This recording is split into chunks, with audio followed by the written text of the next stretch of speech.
Want to welcome everybody. My name is Jeffrey Williams. I'm with the North Dallas Chamber of Commerce, and want to welcome every one of y'all that decided to spend your afternoon with us. Going to have some great speakers, great topic, some pertinent topic about grooming leadership within your company and growing your talent in this day and age where the economy is a little dicey in some respects. It's great to always have good talent around you, dependable people, great assets for success. So with that, I want to welcome everybody to the small business seminar for the North Dallas Chamber of Commerce. This is sponsored by Weaver, and we appreciate Weaver as our title sponsor for the event and our whole series.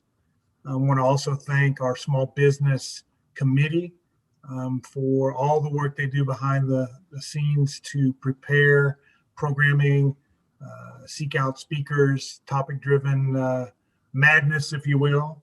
So got a lot of talented people that I happen to have the luxury of working with. So thank you all for chipping in and doing what you do. With that, I'm going to turn it over to Jonathan Kang and Tony McGee. They're going to lead this event. And one last thing, some of the ground rules.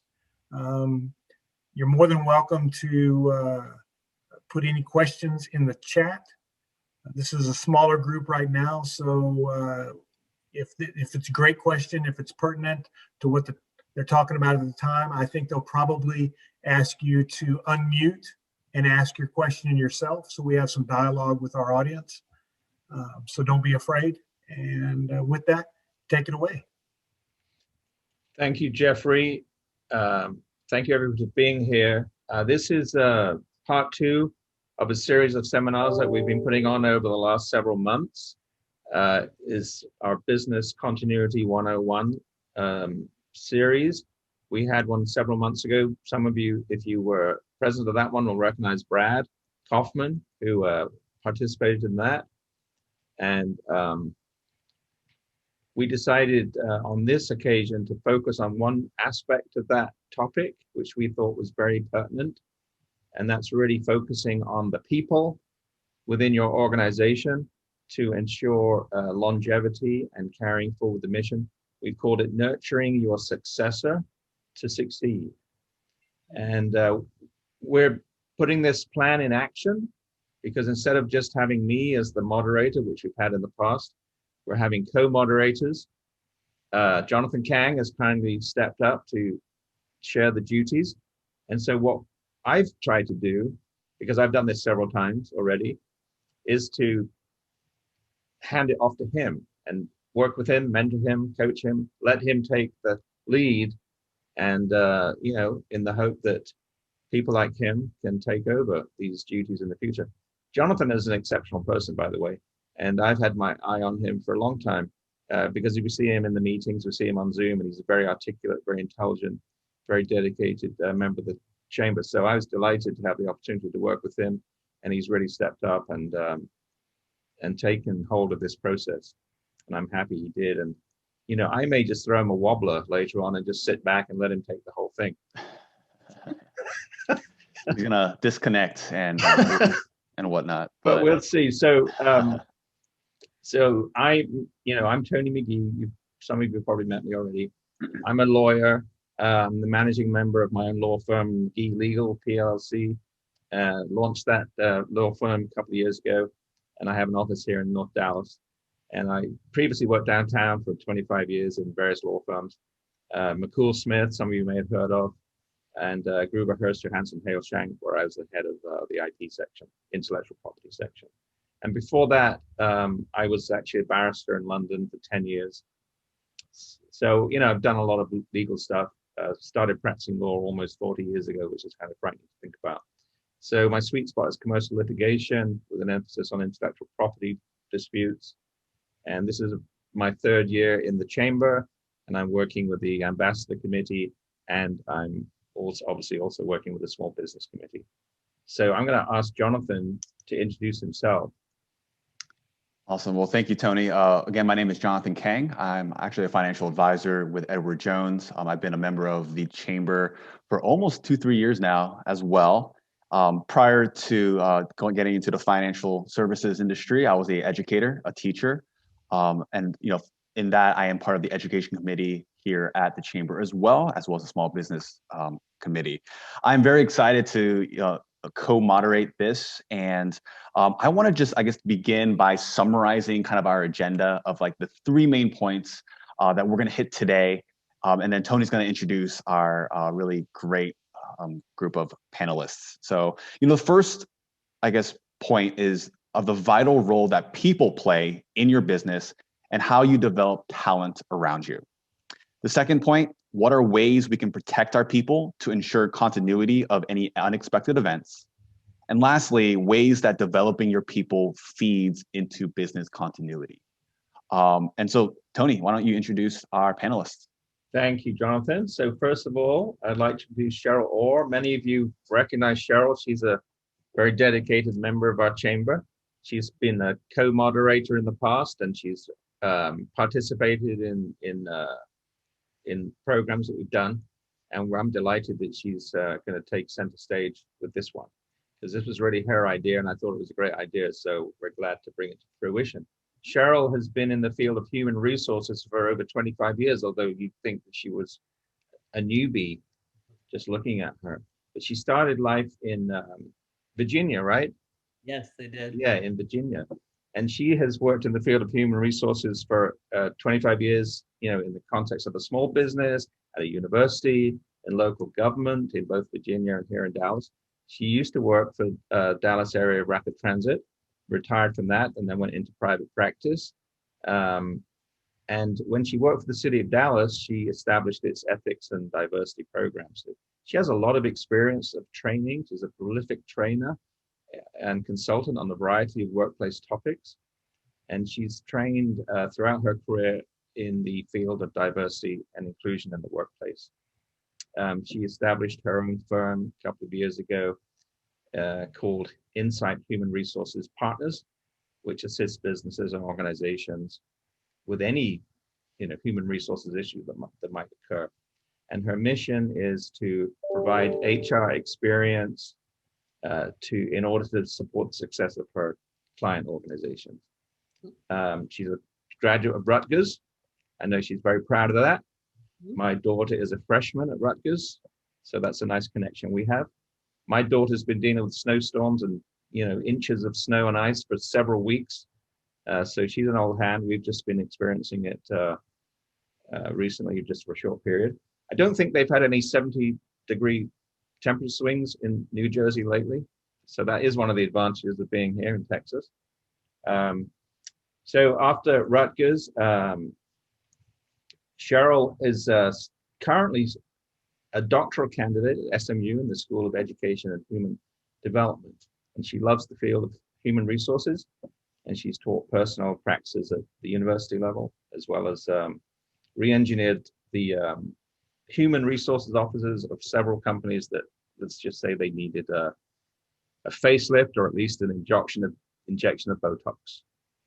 So that's Cheryl. Thank you, Cheryl. Brad. Brad has a wealth of leadership and operational experience. He had a career in law enforcement before going into private practice, and was involved in tactical canine operations. And I know he has a great love for dogs. Before becoming a federal agent, he was a Dallas police officer for 5 years and a member of the Dallas SWAT team. So we got to be very careful when we interact with Brad, because we may not know what's going to hit us if we're not careful.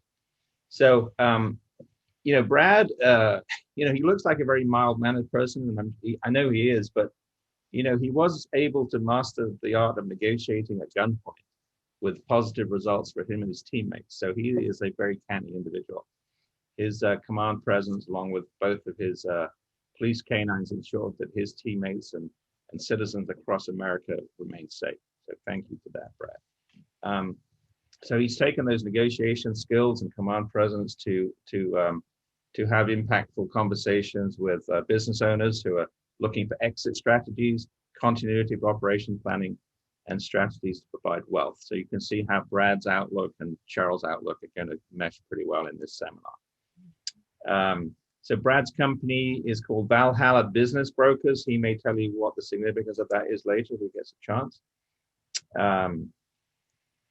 Brad came back to Dallas about 8 years ago, where he lives with his wife and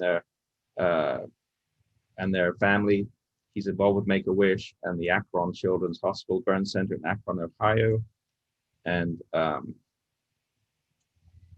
he has sponsored a yearly motocross event, raising money since 1999. So that's a very interesting fact too. Thank you, Brad. Glad to have you here.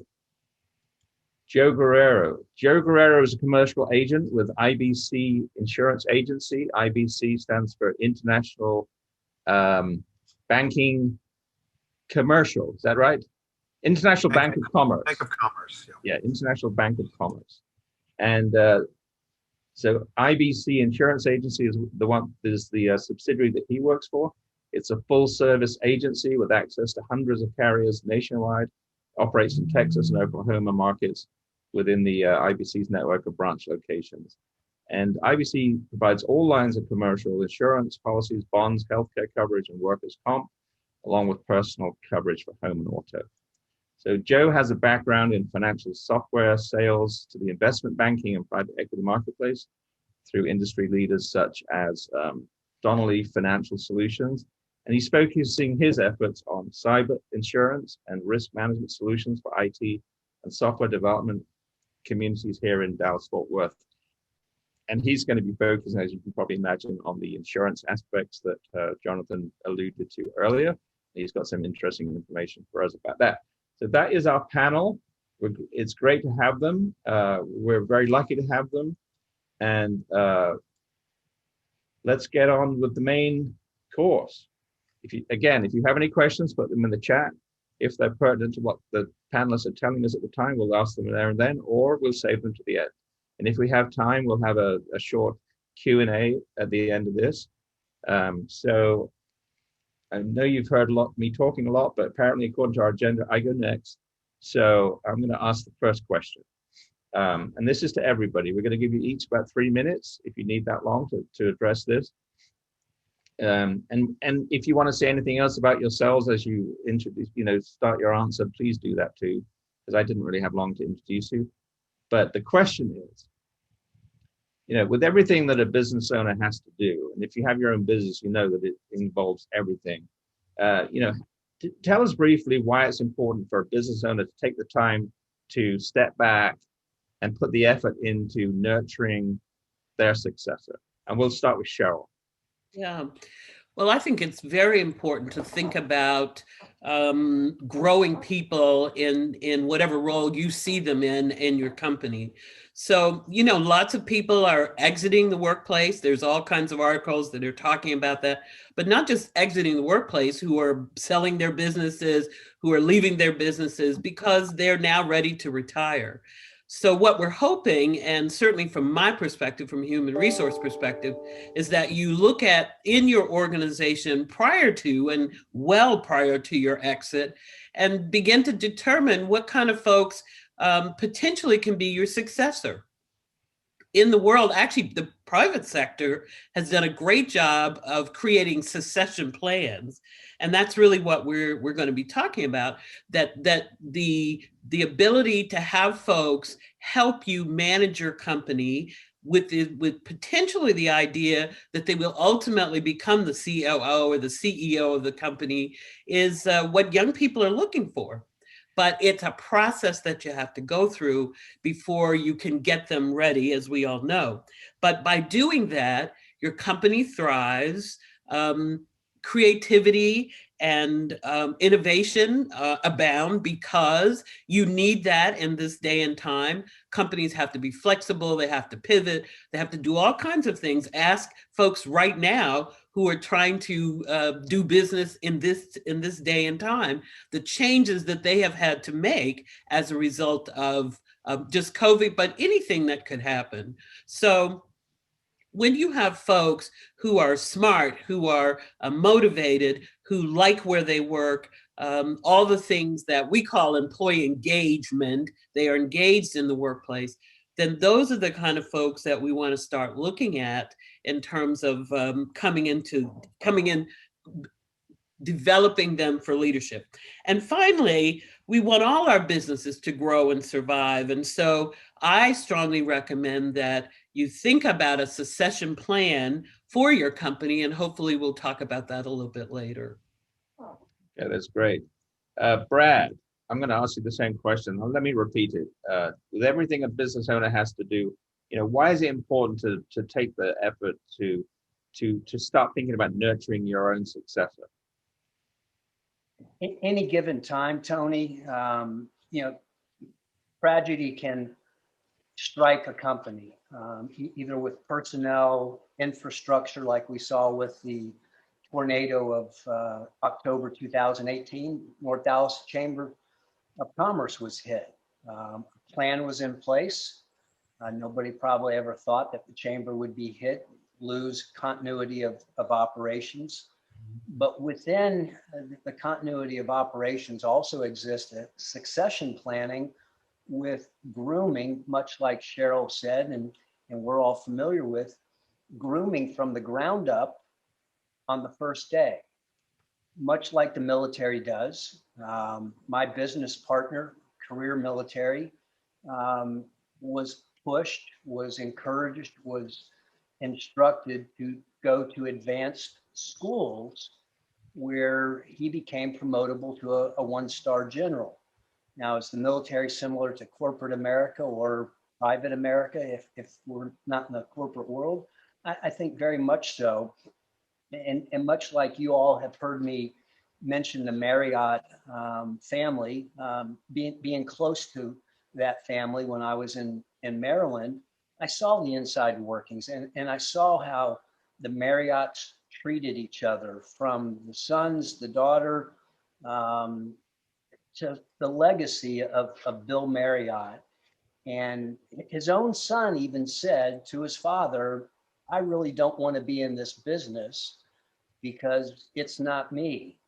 And he looked at the first non-Marriott CEO, Arne Sorensen, who passed away last week, sadly. Oh, that. One of the Marriott sons said, I just don't see myself in a boardroom, in a meeting room for 10 hours a day. So with that in mind, Bill Marriott would pose a question to employees from the executive level all the way down to folks in various facilities across the country, across the world. And he would ask them, as the CEO of a multi-billion-dollar industry, what do you think? And here is a man at the top of his game, the largest hotel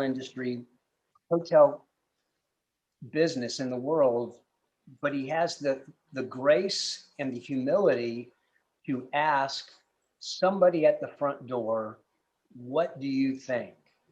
And when you empower that person to say, hey, what are your goals? 3 years, 5 years, 7 years? I want to work the front counter. I want to be a manager. I want to be a hotel owner. I want to be like you, Mr. Marriott. And he groomed people that way. And the Marriott legacy still lives that way. That's their corporate brand, is to grow from the ground up and to continuously do it, not only inside that infrastructure, but outside. An example outside of Marriott would be tabletop exercises. We saw a statewide tragedy, if you will, dilemma last week. We saw it almost 3 years ago with the tornado.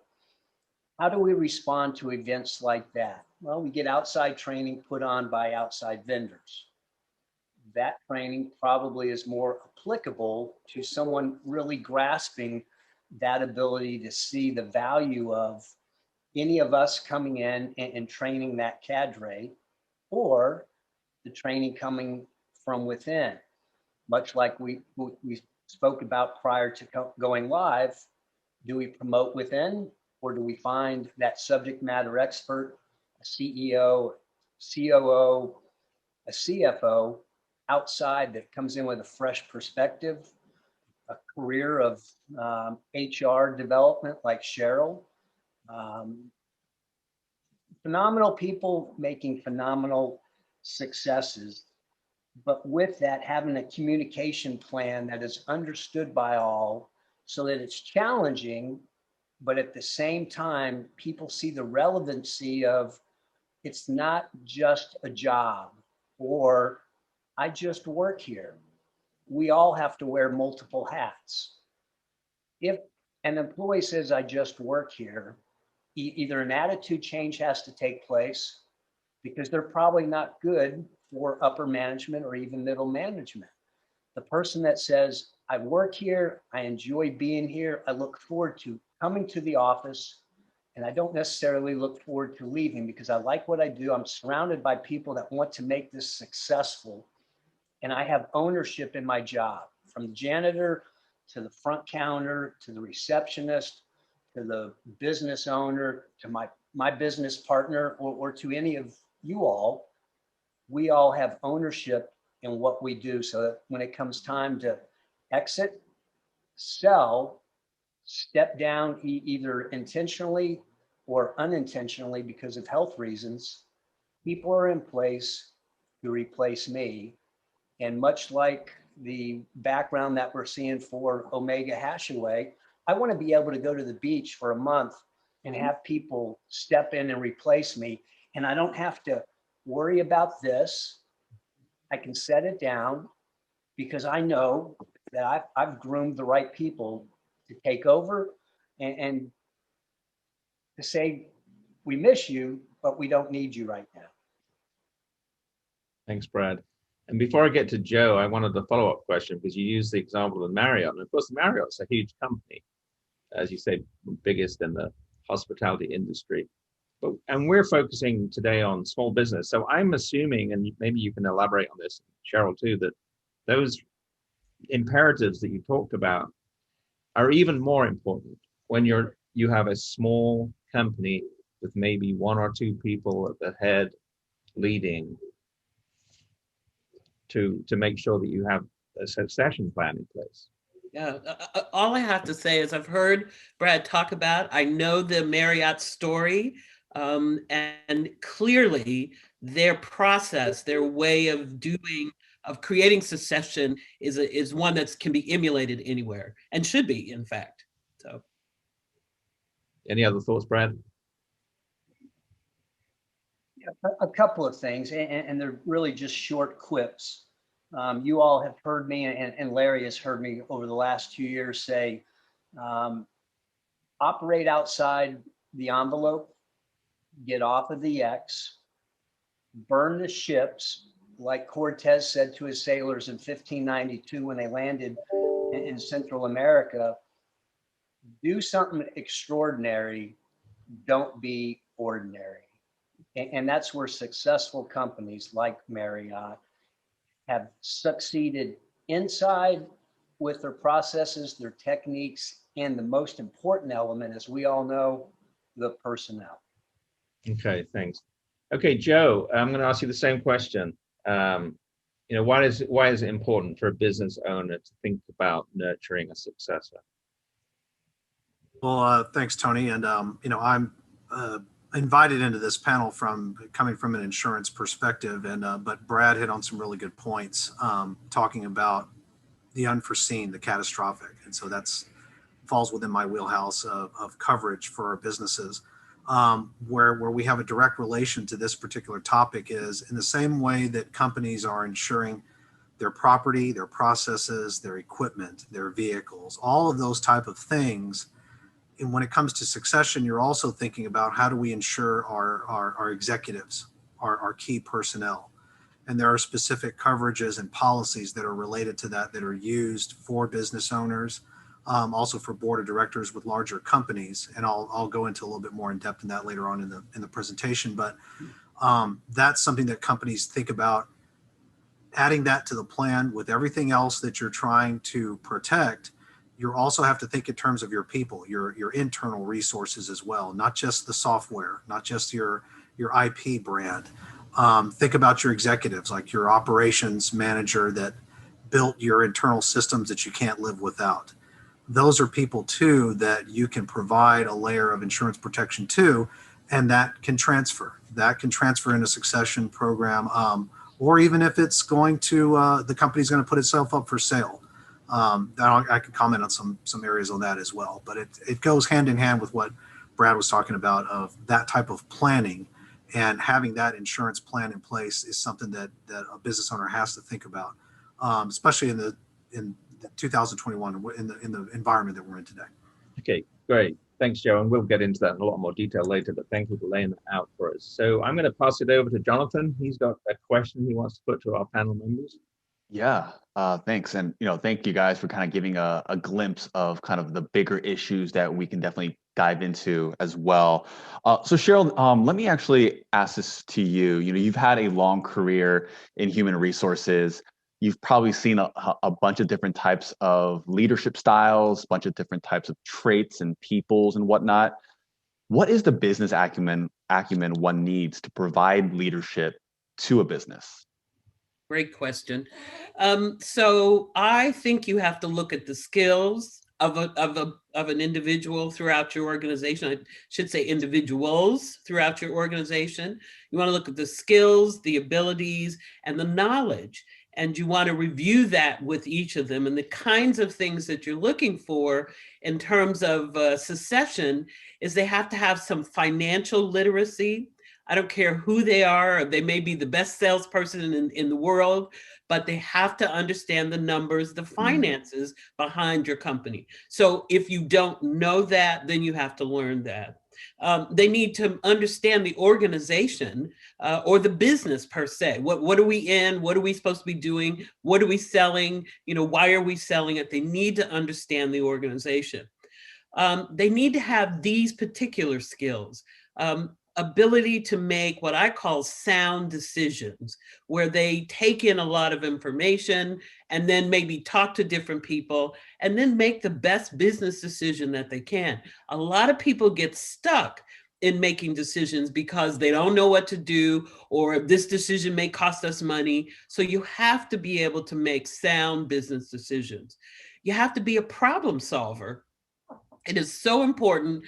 Every day we have to deal with problems. So you have to be thinking about, how do I solve these problems so that my business is successful, can move forward. One of the big things that I think about is being flexible. Again, I said it earlier, I want to repeat it, that being flexible based on being confronted with all sorts of issues, having to figure out how to manage those issues becomes very important. What I did last week may not be helpful, nor may be able to use those same things for this week. And then finally, you just have to be a hard worker. You have to be somebody that comes in and works that day. You may have to work weekends. It just is part of what you have to do. And particularly in small businesses, you just can't walk away from your business on Friday and pick it up on Monday. So there has to be, I call it that drive to want to be successful, to want the business to be successful. And those are the things that a leader, a CEO, would be looking at in a person that they would want to move forward, or they would want to call what we call a high potential. And that's what we're looking for. We're looking for those high potentials. So those are just some of my ideas about the skills, the knowledge, abilities that folks need to have as you think about these folks are ready to now be thinking about succession, because there's some other things that then need to happen as a result of having a plan and as a result of getting them ready to be a successor. That's great. And I guess for those who are taking notes, let me just kind of quickly go over what Cheryl said. Financial literacy, understanding the finances of the company, understanding the organization, the vision, ability to make sound choices with the information that you have. But I think more soft skills that she mentioned, being a problem solver, being flexible, a hard worker. And what's interesting, Cheryl, that you mentioned is that a lot of these are they're soft skills. These are skills that that don't really show up on the resume, but really that shows up as you interact and kind of work alongside. So that's great. Brad or Joe, do you have any other, acumen or skill that you want to add to that list? Go ahead, Joe. Well, in terms of skills, I think Cheryl was pretty thorough on that. All I would add is just, what I was commenting on earlier is the business owner has to think in terms of the investments that they're making to protect those people that Cheryl's talking about. You're putting a lot of time, training into those people to prepare them, and some of them have maybe brought knowledge from other companies. As a business owner, you have to think about not just protecting the company and the physical assets, but also thinking about how do you protect those people in the event of something, of a death or something like that, where the company does have to pass ownership hands, whether it's within a family or if it is going to go to an outside company. There are policies that you can put on those people to reinforce the owners can have that kind of peace of mind to know that should the unforeseen happen, there's a financial protection that's going to be in place that's transferable, that can go down, that can go from the owner to his family, that'll protect those people, those officers, what we call directors and officers, or even if it's just the significant, director of operations, sales. There's a lot of ways you can tailor those policies to protect, but that's the point. It's an investment that you can put behind the people that Cheryl's describing, that can then follow in a line of succession. If it goes down to the owners, the company takes hands, the protection transfers with it. You can take that to the next step. Absolutely. Just understanding that there's stuff that you have to do to be proactive, beforehand. And a great leader is able to kind of foresee that and see what he needs to put in place. Brad, did you have anything else to add? I would only add the example of a friend of mine that's grooming his business to be a $30 million HVAC company. And he asked me, hey, if I hold a 9 a.m. meeting and I call in to say I'm going to be late, how do I deal with the folks in my office? He's got 20 employees. I said, well, you know which ones will start that meeting for you, right? And he goes, yep. You know the ones that will have their feet up on a desk, they'll be on their phone, they'll be in their cube, they'll be in their office, and then there'll be those that just left because they're like, hey, I've got a job to do. I realize the boss, the owner, the CEO is not here, but I got a job to do. What kind of person do you want to see when you roll in at 10 after 9? And he says, I would like to see 8 out of 10, 10 out of 20, whatever it may be, but a phenomenal number of people. Someone has taken my position and started the meeting without me because they know the itinerary, because I've left somebody in charge in my void to fill that, to say, tragedy, sickness, lateness, I'm stuck on a call. Jonathan, run the meeting. And you know the topic, much like we have our topic here. We talked about it earlier. Tony says, hey, I'm running late. Jonathan, run the program. You got people in place. You get those people out of their office. You get them out of the cafeteria. And everyone realizes the value of second in command, third in command, or maybe, as I call them, the trunk monkeys, the folks at the bottom of the tree that can't reach up to the bananas because that's where the boss is. He's throwing the bananas down. He's empowering us to reach up for them. But who amongst us is trying to reach up and pull them down to do that? And when you have those people in place, much like Joe and Cheryl said, man, that process, that company works efficiently, and it provides wealth and it provides revenue. Awesome. Thank you, guys. And, for our listeners, start thinking about, people within your company or in your circle that you can, that have these attributes that, like Brad said, in the case of, you're just running late, can really take that ownership and whatnot. So, Tony, you have the next question? I just wanted to add something, actually, from my experience. So I used to be with a big law firm, and I would manage teams of lawyers on big cases. And I think it's important that you understand the difference between delegation and abdication. It's very well to say, I'm going to be late, take over this meeting. But if you haven't prepared that person to take over the meeting, you're not giving them a chance to succeed. I had a big meeting put in my lap when I was younger where, the meeting was about to start. The client was there, you know, big muckety muck in the client. There's a whole team of people. The partner says, I can't make it, take the meeting. And I'm thinking, well, yeah, but what's the agenda? You know, there was no agenda. I didn't know what I was supposed to do. And frankly, the meeting was not a very good meeting. So I think you have to, and this is another skill that I think is important, is in being able to motivate and enthuse and encourage people and prepare them to take over those roles. There's no point just throwing it in their lap and saying, you know, make with it what you can. You have to be able to get them invested in it and capable of handling it. Otherwise, it's pointless. Yep. So, but I've got a question leading on from that, which is, you know, Cheryl, you told us, and this is a little bit off script, so I know you can handle it. You talked about the you know, what the attributes are of the ability to lead a business, and we're going to talk about how you transfer that to your chosen successor or group of successors, depending on the nature of your business. But can you just spend a little bit of time, because I know this is what you spend your life working with, is how do you develop those skills in the people that you want to succeed you, and how do you identify the people to invest that effort in? That's a great one. So my thinking is you do need to clearly look across your organization, pay attention to people, go back to some of the things that we talked about in the beginning, the ability to take over a meeting, just some things that you may see in folks that say they're interested. But it's not only what you may see, folks may tell you they're interested in some of the leadership skills. So then we began to train.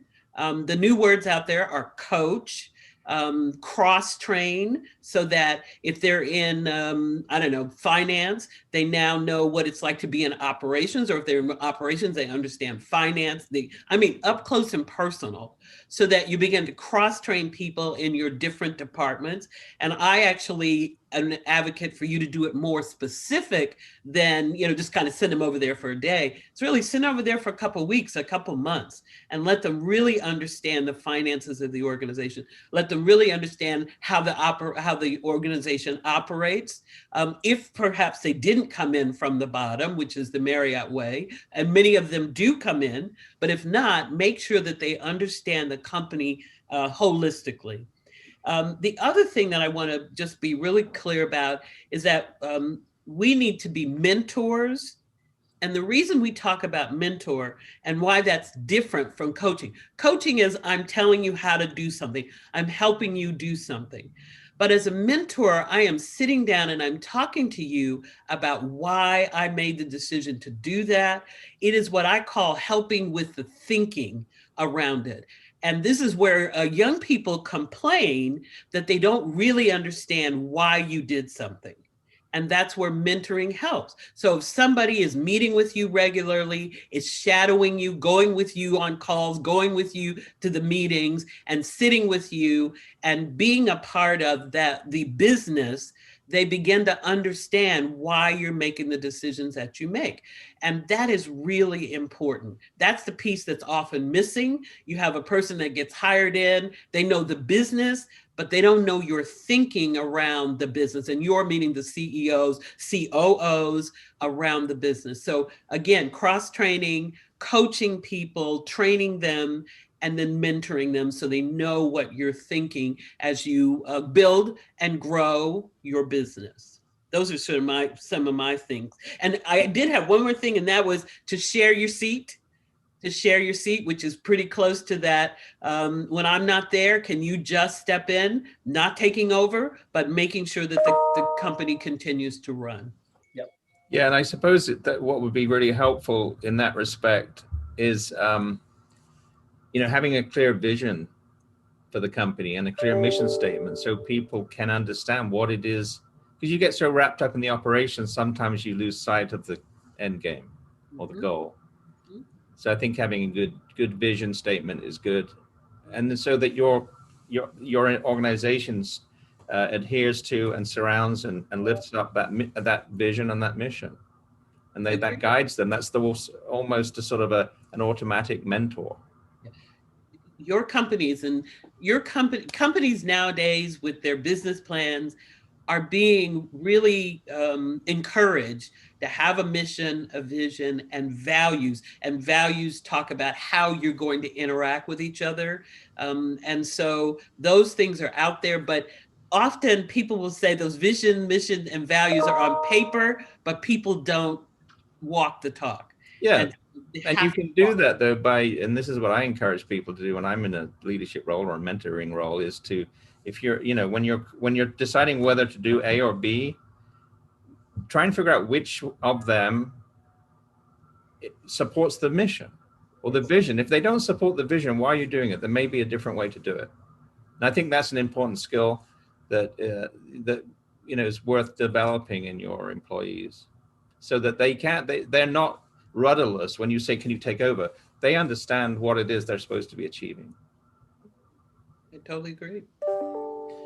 So how do you, and I'm going to ask everybody to address this, how do you take those skills that you know that you need for your business to succeed and then pass them on to your chosen successor? What is the strategy for doing that?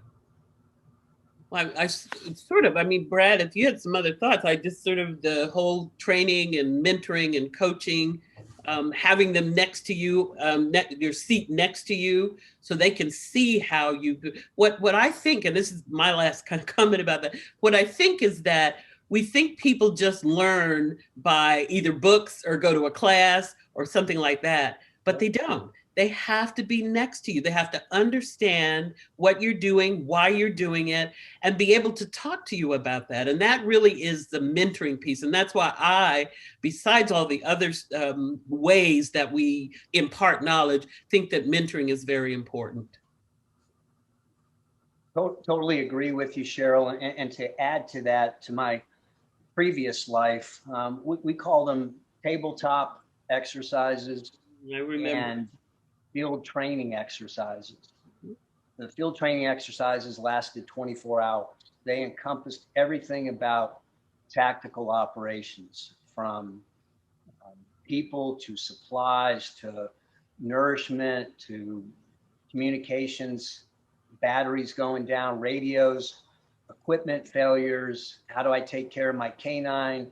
Do I have food on my person? Which, Larry's heard it before, and you added the 6th P one time before, Tony, the 5 Ps. Prior planning prevents poor performance. But if you subject your people to what scenarios can happen, again, tragedy befalls me last night. I'm sick. I have a huge offer to sell my company. I want to spend time on that beach in Bora Bora for a month, or I completely want to be away from my business. And I empower people not only to have a vision, but to have shared values and a shared vision, to make them stakeholders, to encourage them, whether it's a coffee gift card, an acknowledgement of a baby, a gift on a birthday, a pay increase that was not expected, performance evaluation with performance valuations. People see their net worth, and they're not just, I work here. Yeah, I can pick up a broom. Yeah, I can go research that. I can make copies. No. But you're the CFO, you're the CEO. But I can wear numerous hats, much like Cheryl has said. Thanks, Brad. So I'm going to pass this back to Jonathan. When he said, for those of you who are taking notes, that was a clue that he used to be a teacher. Yes, sir. Yes, sir. So I'm going to go a little bit off script. This next question I'm going to direct to Joe as you take a sip of water before.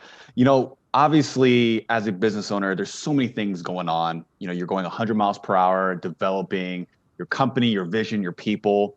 And oftentimes, they may forget about that protection aspect, kind of what you had talked about before. What if the unexpected happens? So I guess, can you actually talk a little bit more about what vehicles there are for these business owners of like ways to make sure that they are prepared for the unexpected? Sure.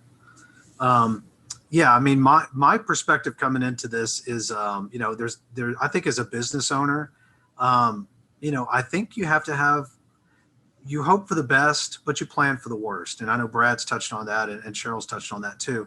And this isn't to, you can train, you can mentor, you can put in a lot of those things and feel like, hey, if something happens to me or if I'm away, this person can step in and take over. At the same time, though, I think as a business owner, the ones that are really successful think that I still need to have an extra layer of protection in case what I'm expecting doesn't happen. And in a physical way that we're seeing that right now is from the storm from last week. Those business owners, homeowners, everyone that has their policies, that knows what to do, they've read them, they understand their coverages. It's terrible to see your business flooded with water. It is, but there's a layer of protection in there of going, I already know who to call, or I've already made that call, and I've already got that person on the line. I've already got an adjuster coming. There's a sense of relief versus the scrambling of what do I do, and that same type of thing can happen on the personnel side. We see that with executives. And the term, the product in our business is called directors and officers policy. I'm a consultant, Cheryl, Larry, Jonathan, all of us have what's called a professional liability. It's what's called for errors and omissions. Should we make an error in what we do on our work, our companies, or whether we're self-employed, we will have a policy that we can lean on to cover that should there be litigation. Same thing happens for your ownership, for your executives. On a directors and officers policy, what you're thinking of there is, again, like I was saying, you plan for the best, you hope that everything's going to go well, but yet bad management decisions can still be made. Plans can go awry. People can launch products that can hurt the company, that can hurt the brand. A directors and officers policy is a layer of protection for a business owner to come in and say, I need to file a claim to cover what happened to the company, even if it's something catastrophic. There's multiple layers of it that can be used. I think the larger part is what you want to be able to do is protect bad management decisions and things like that. Although in the news, though, you will see topics also for wrongful termination, and also sexual harassment and that kind of thing too. It's the business owner protecting themselves, covering those important people in the company to make sure that should something like that, the worst case scenario happens, they're always going to have a fallback to go into to try and make the company whole. That's an important one. And you can be a public company. You can also be a small business and have that directors, officers policy. It's just another form of professional liability, and it's something that we do have markets that we access here at IBC. The other layer too, Jonathan, is what's called a key man or key person insurance. That's a form of a life insurance policy, and it's unique in that it's the company, it's the business owner kind of taking out a life insurance policy on a particular individual to protect them in the event that, God forbid, that person were to pass away. The financial harm that's going to come out of that, could be millions potentially. There are some companies, I'm sure many of us know of where there might be a top salesperson and they might do 60% of the sales of the company. And there may be 3 other salespeople that might only do, 40, 30%. Can that business owner, if that person were to die or pass away or something, what's the economic impact of that going to be on the company? And so a key man policy is something that a business owner can think ahead of time to say, there are people in that I have in my company that are irreplaceable. And if I lose them tomorrow, there is a life insurance policy that you can use in that instance to say, I'm going to have this amount of economic harm to the company. It's a claim you can file, and it's either just like a normal life insurance. It's a term, and it can also be a lifetime policy as well. But it's something that's transferable. The company is the one that's taking out the policy, and the company is also the beneficiary. They're also the recipient. So even though it's life insurance, it's a little different than how we've all come to know life insurance policies to work. But again, that just reinforces the point I was making. These are the kind of things that the business owner can take the time. They're investments. I mean, I'm not going to, we're not going to sugarcoat it. These are financial investments that you can make. But maybe Brad might be able to add some comment to this. But these are the kind of things that you want to have as part of your succession plan, so that if it passes down to the family, and then let's say that family decides that they are going to put the company up for sale to outside investors, they're going to look for those kind of things. They're going to take a look and see, what did management do for like the past 20 years? Did they have these kind of policies in place? Did they think that far ahead to protect themselves? And if that looks very favorable for an outside investor coming to take on a company, to say, wow, they've had D&O coverage for 20 years. They protected their executives that way. They had a key man policy for their top salesperson, or for their director of operations who created their IT infrastructure and that kind of thing. Those look favorable if a family, let's say, it decides we're not going to keep going and we're going to pass this thing on. Those are tools in the toolbox that's really going to help reinforce. It's going to make the company look so much better to someone doing an evaluation of the company. So. Absolutely. And I feel like if you're a business owner who hasn't thought about that, it's such a liability, but it's also such a relief and a burden off of your shoulders, knowing that you have those type of things. So I know insurance is a very complex thing. So make sure, follow up with Joe and anyone about that kind of thing. And Brad, let me come to you real quick. I'll maybe take a couple minutes on this, but you obviously have a lot of experience helping business owners sell their businesses. Buyers are looking at technology, processes, and capital needs. But when it's time to sell your business, like, what else do buyers look for? And I guess to kind of combo that with another question is, how do you incentivize those key employees that Joe talked about to stick around after an ownership change? I know we're kind of getting close to 3 o'clock, but Brad, if you could kind of talk a little bit about that. Well, I have till 5 o'clock, but I won't speak for 2 hours. Because I think there's a drinking lamp lit somewhere. But to answer your question, Jonathan, when you assign people with a task, you give them deadlines, you give them performance evaluations, or as a business potential buyer, much like Joe said, I would look at 3 events over the last 2.5 years. What did you do as a business owner during October of 2018 when the tornado hit? What did you do last year with COVID? And most recently, what did you do last week with, I don't know what we're calling it, Snowvid, Snowmageddon, the Great Frost? I mean, almost everybody was ill prepared for last week. My business partner didn't lose power once. All of my neighbors and I did infrequently. I can't tell you how many neighbors did not know where to shut their water off. Who considers it in the summer? Well, you need to shut your water off in the summer if somebody has an accident doing some plumbing work. So again, it goes back to the 5 Ps. But when you have performance matrix in place, people have to respond, and you want those people to step up and to do more, to work harder, to work on the weekend. Or as I used to say to youngsters that I was training, sometimes we have to work 25/8. And they would look at me like, but there's only 24 days, 24 hours and 7 days in a week. I'm like, you got to work 25/8, man. How do you think I got where I am?